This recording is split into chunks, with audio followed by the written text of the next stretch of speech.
নমস্কাৰ।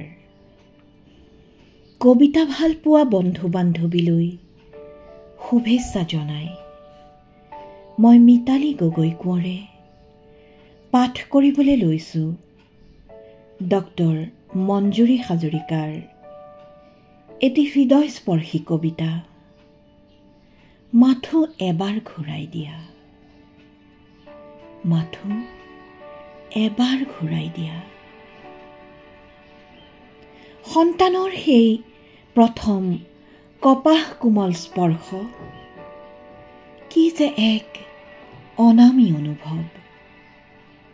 Baby powder আৰু কোমলীয়া দুবৰিৰ দৰে সিহঁতৰ গোন্ধ আকৌ শুঙি চাম এবাৰ, মাথো এবাৰ।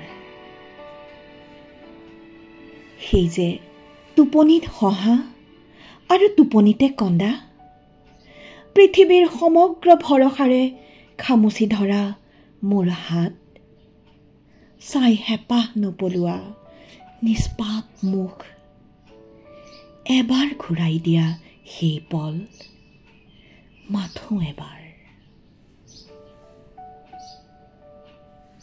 বিচাৰি পামনে চোতালত এৰি অহা থুপুক থাপাককৈ দিয়া সেই প্ৰথম খোজ, নতুবা ভাকুত কুটাই দিলে সৰি পৰা কিৰিলি আৰু নিৰ্মল হাঁহি, ধনুক থানাক আধা ফুটা মৌ মিঠা মাত, ঘূৰাই দিয়া সেই সময় এবাৰ, মাথো এবাৰ।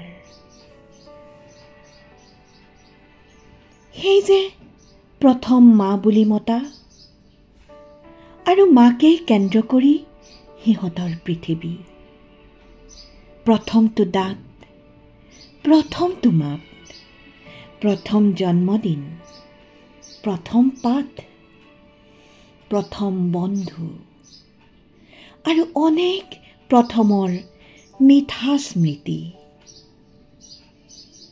ভাববিলাসী মনে কয় কিয় যে ডাঙৰ হ'ল সিহঁত,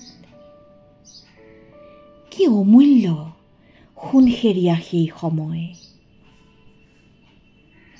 মন যায়নে সকলো মাতৃৰ সময় ঘড়ী উভতাই নিবলৈ, অহাবাতে উভতি যাবলৈ, সন্তানৰ শৈশৱ উভতাই পাবলৈ।